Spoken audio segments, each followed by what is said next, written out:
Hello everybody, welcome back to my channel. I'm Becca and today we are doing some plant chores and I'm really excited because I've got a lot of stuff to do. I've got a little list going.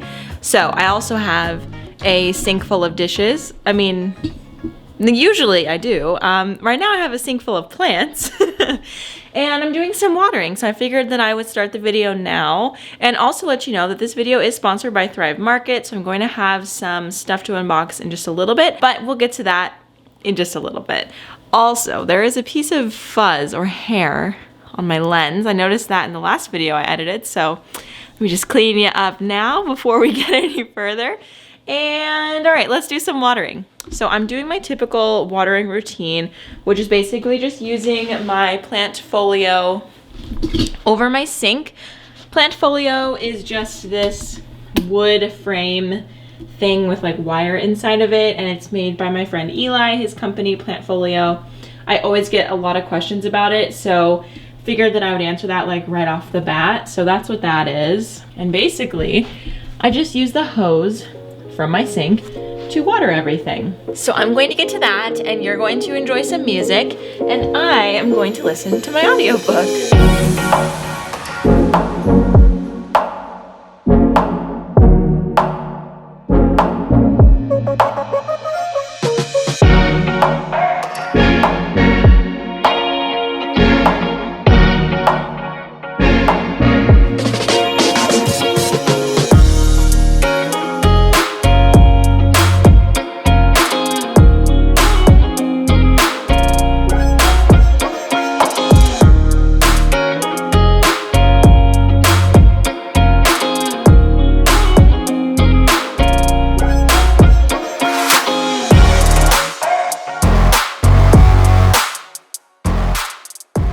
Okay, so I just brought this plant over here to water. This is a Hoya calistophylla, and I just noticed two peduncles. Like, they're gonna bloom. Like, okay, let's see if I can even get this. Can you see that? There's one, and then the other one is right there. I hope that you can see that. Wow, I have never seen this one bloom. Wait a minute, there's like a double. I'm trying really hard not to mess this up because I have ruined plants lately. Like I keep like being really clumsy around my plants lately and I really don't want to break anything. So it looks like this one actually has a double bloom situation going on and I don't know how to show this to you. Anyway, one is smaller, one is bigger, and they're right there. And that is the most exciting thing I think I've ever seen. I have no idea why it's choosing right now to bloom, like above all other times. Like it might be stressed out, honestly. That might be why it's blooming, because it was always in my plant room and then I moved it into the bathroom for when like the painter came. So maybe it was really stressed out and was like, ah, that's exciting. I've only ever had like a Hoya carnosa bloom before. So this is really, really exciting. And I'm definitely going to show you guys like how this develops and what it looks like along the way. Wow, I can't stop looking at it. There's 3 blooms on here. 3! Oh my gosh, I cannot wait to post photos of this when they come about. Okay, so we're going to pause the plant chores for a moment because I want to show you what I picked up from Thrive Market. So if you aren't familiar with Thrive Market, they are basically an online grocery store where you can get ethically sourced pantry essentials, sustainably sourced meat and seafood, and also non-toxic cleaning supplies and other items for around the house. They just have a ton of options. If you have specific preferences like gluten-free, dairy-free, or anything like that, paleo, you can shop based on those things. And Thrive Market works with our favorite organic brands to bring us the lowest prices, and also they price match. So I'm gonna show you everything that I got in my box. Here's what it looks like. So I got some pantry essentials and also some spices, and a fruit wash. And I thought that a fruit wash would be really nice to have because I usually just wash my fruit with water. It says it removes dirt and soil that can carry bacteria, lifts pesticides, chemicals, wax, and heavy metals, and keeps produce fresh up to 5 times longer, which is something that I need because my produce tends to go bad before I can get to all of it. And I don't love going to the grocery store super often to like replenish, so I like to like get a bunch and make it last. So hopefully this makes it last longer. And then of course, you already know I got some Annie's shells. I love this stuff and they actually don't carry it at my local grocery stores. I used to get it at like Sprouts or Whole Foods, but we don't have either of those. So I'm still on the hunt to find that locally. And then anytime I need like spices refilled, I just grab one of these if I can't get to like a bulk store or something. So I got thyme and red pepper flakes because these two spices keep coming up for me. So I have glass jars, I'm just gonna put that in. I love this stuff. Like this is really great for also packaging plants. So I'm gonna hold on to this. Coconut oil. Coconut oil has so many like benefits for the home, for like our bodies, for our food. So I always love to get coconut oil from them. And also it comes in a glass jar. So I can reuse this jar for like, I don't know, a bunch of stuff. I did a bunch of pickles earlier this year. So I love getting big glass jars like this. And then my favorite way to sweeten my smoothies is with honey. So this is a wildflower raw honey and I'm so excited to try this. It looks really, really good. And again, this also comes in a glass jar and it's just like a really pretty jar. Look how beautiful that is. I love it. So if you are interested in checking out Thrive Market, you can click the link down in the description box below to get 40% off your order and a free gift. And it's also good to know that whenever you sign up for a membership, you are sponsoring a low-income family. So they have a one-to-one system so that, you know, every time somebody signs up, they're also giving a membership to someone else who needs it. So click the link down in the description box below or go to thrivemarket/Becca De La Plants to get that offer. All right, it is now time to assess my cacti, and I don't really have any euphorbia anymore except for like a really, really big tall one that I've always had. But most of my euphorbia died in the big lazy moment of Becca De La Plants. So I didn't bring in my cacti for quite a while after winter hit, and that was a big mistake. Okay, Leo is taking his place, even though this is really not a good time. So pretty much I need to assess my cactus and figure out what... Look how small his face looks in my gloves. Come on. Look at him. Okay, sorry, I'm getting distracted. I need to assess where my cactus are right now and see what can be saved and what needs to go.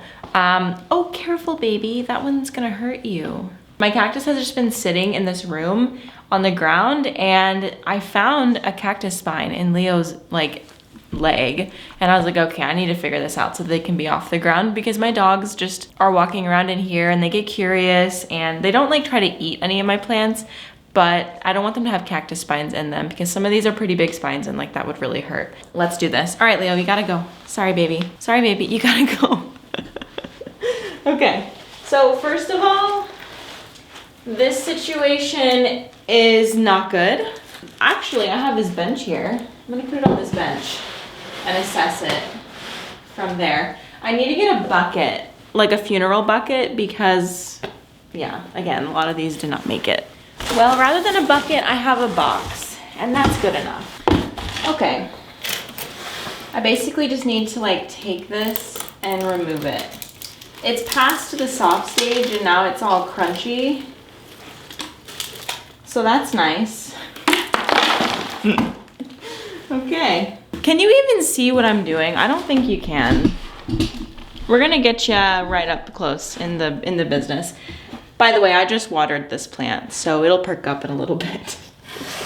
It was kind of difficult to see some of the plants back here because there was so much in front of it, but I'm reorganizing again to make visibility a little bit better. I got some rubbing alcohol. This is 70% rubbing alcohol, some shears, and a little paper towel, because these plants are not healthy, I would say. Now, I don't think they have like a disease or anything like that, but it's always better to be safe than sorry, and I'd rather not lose more like cactus and euphorbia than I need to. So I'm just gonna clean off my shears between cuts just in case, you know? Ah! I don't know if you will have been able to see that, but it splashed. Or it like splooshed when I cut it. That was gross. Nasty. I think I basically cut off all the things that were not well. And let's see who's next. I'm just gonna slide that down. Oh my gosh. Oh, okay. Now, miraculously, this box right here is not that bad despite how it looks. So, all of the succulents made it, of course. I just don't understand succulents. Where's my glove? Here it is. What did not make it is this euphorbia, this twisty euphorbia, which, am I sad? Yes, actually, I'm very sad. I was gonna see if there was any parts of it I could save, but it just keeps getting worse. And I think I'm just gonna wait to get a new one because there's just not much here. It's literally this tiny, tiny tip. And like over the last week, it's the rot or whatever has just been growing. So she's gonna get tossed. They're not particularly easy to find, I'll be honest, but I have seen them in, I think, Kansas City, and I think my local nursery might have one, I'm not sure, but that's definitely one that I'm going to replace because I really, really liked that one. This one is doing just fine. It just needs a little bit of encouragement to stand up straight. So does this spiralis. This spiralis loves to fall over. It's so top heavy. As you can see, I mean, the spiral part is very thick. And when I used to have it in Tucson, it wasn't living in full sun. And so it was just really, really wrinkly all the time and it looked bad. So I'm glad that it's, you know, gained some bulk, I guess would be the right word. So there is that one over there. The tip of it is cold frost rotted or whatever it is called. So I'm just gonna chop off the tip and it will branch or it won't. I'm not exactly sure. We'll have to see what happens. I mean, theoretically it should branch, but there's more rot after I cut, so I'm just gonna keep cutting until there's no more rot. And I would love to have bigger shears, but don't have bigger shears, so I'm gonna have to take this like section by section here. You can see it's just like black right here. That's rot. So you wanna cut all that off so it doesn't keep growing. I'm gonna clean these off because these look nasty. Now this one is really shocking to me because look, my tiger aloe is blooming. Oh wait, you can't see that. Sorry guys, world's worst YouTuber. It's blooming and I'm just so shocked. I'm very confused. Like it was out all summer, happy, whatever, and it grew a ton, honestly. But no sign of flowering or anything. Okay, some casual cactus in my finger. Excuse me, can you? Okay, I'm free. The top on this one you can see is looking kind of bad. So there's definitely some rot in there. Oh geez, no, there's still so much more. All right, we'll go down here. Oh yeah, there we go, there's a clean cut. Rot, healthy. Okay, so that one should be fine. Again, I don't know if it'll, you know, branch out or what. It's kind of our little experiment, let's say. So I'm gonna encourage that one to stand up a little straighter. The tiger aloe is fine, but then we have the regular aloe, which as you can see is looking horrible. So I actually thought that this one died, and then I brought it in and then I saw that it had some green on it. So I think that it'll be salvageable, which I'm honestly surprised by. All right, that would be the update on my cactus and like fixing all of that up. Honestly, I kind of want to condense everything again so that not everything is in like separate pots, but I'm feeling extra lazy and I just don't feel like doing that. Should I just like suck it up and do it anyway? It would be like a lot less stress if I just did it. But still, I don't really want to. But I probably should. All right, let's do it. What do I have to lose? I've already been poked many times. But hey, I have to say, the poke from the saguaro cactus hurts so bad, even multiple days after you get pricked. Which, by the way, my saguaro cactus, I have like a baby saguaro cactus.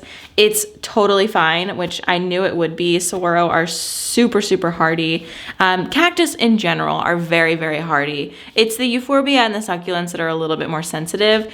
Definitely euphorbia. I mean, I lost like all my euphorbia. So I will be rebuilding. Definitely will be rebuilding. Probably next like spring, summertime when I visit my family / tank screen stuff. You know, when I do my Arizona visit, I will probably be reloading some cactus and euphorbia. But in the meantime, my local nursery, Vintage Hill, has a really great selection. So I'll probably just head out there and get some stuff to reload as well. All right, so what I'm gonna do is take the spiralis out. I'm going to pot it in this pot, which might seem a little big. It might be actually, but we're just gonna see how it goes. Because why not? Why not? And I have a lot of extra cactus soil because this is basically empty. And I'm actually considering potting this one right here into its own pot as well. Okay, this will be so much better for it, I think. Okay. I think this one all along just wanted to be on its own. So honestly, it deserves it. It's so beautiful. So now it's on its own.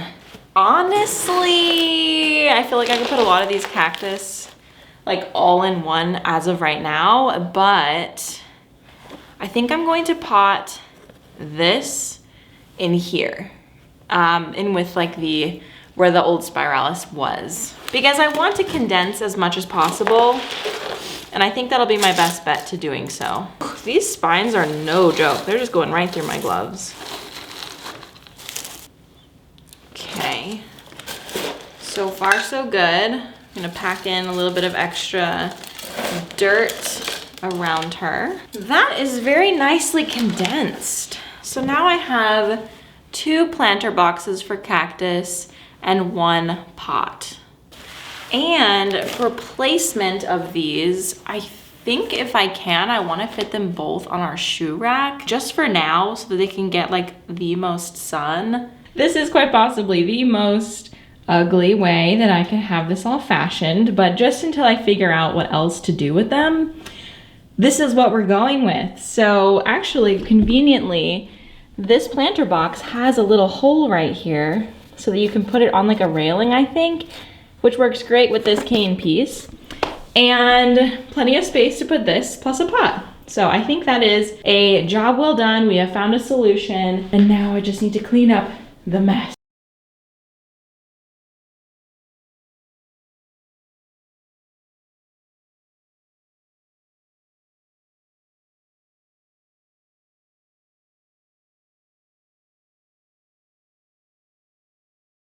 I think what I'm going to do now that the cactus is all done, is repot my photonia in this big old pot. I'm so excited. I showed it in my last video. I unboxed it. It's a pot from Terra Vita Clayworks, which is one of my favorite places to get pottery. I basically know I'm going to be using a lot of soil here, so I'm just going to pour it straight in from the bag.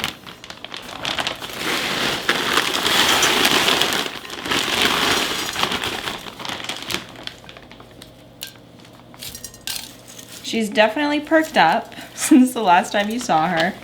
Oh my gosh. Yeah, and look at this. Can you see that? You cannot even see soil. That is all root, and you can see like the markings from the pot. So it has even grown since I repotted it the last time, which is wild. All right, I'm just gonna like set it in here and then fill around with soil. And there's like a lot of soil in here, so I feel like it's gonna take a long time to dry out now, which I'm really happy about because this plant really did stress me out a lot because I was having to water it like seriously every few days, and that is so like unlike my other plants. And it was literally just because there was basically no soil. in the pot. It was all roots. She is all done. This looks so cute. Oh my gosh, I love it. Wow, I'm gonna show you what it looks like from above because I feel like that really is like the focal point. But what's really nice is I have this beautiful pot. So like also the pot is a beautiful focal point. Oh my gosh, I'm so excited. It's still like coming back from its flop. So hopefully all of this will also be up. Hold on. Wow, she is a beauty. It's so big. I cannot believe this. It's actually bigger than the pot, but not like the actual root ball. The root ball is like in here, but the actual plant is just so big that it extends out even further. So that's so awesome. I have to hold my photonia. I'm just so excited about this. All right, you guys, that is going to be the end of this video. Thank you so much for watching and following along on this day of plant chores. I had so much fun with you. We basically spent the entire day together. And a big thank you to Thrive Market for sponsoring this video. Go ahead and check them out in the link in the description box. That is thrivemarket.com/BeccaDeLaPlants for 40% off plus a free gift. And yeah, I think that's all I have to say. So stay tuned for another plant chores video coming next week. We have a lot more to do. I'm so happy that I'm finally in like the houseplant mood again. It took me a while, but we made it back. So thank you so much for watching. Wait, hold on. I just had an idea. Hold on, I have to share this with you because I don't know if I'm gonna remember from my other video. So, do you see how my big monstera is in the corner? What if, because it has like a lot of runners, obviously because like it cannot climb any higher because it doesn't have any more pole. But what if I put the runners like on that wall right there? Because like I don't really want to put plants on that wall because there's light, but not like a ton of good light. So what if I just put the runners along the wall with command hooks, not like taping it to the wall, just like sort of propping them there, and maybe leaves will grow? I'm not sure. Something to think about for myself, but I just had that idea because I was looking at the runners that are hitting the ground and I have no idea what to do with them. Like I've never cut the plant at all, besides one time I gave a cutting to Nicole. But yeah, like I don't really know what to do with the runners once they start going. So maybe that's an idea. Okay, that's all. Thank you so much for watching this video. I will see you in the next one. Bye.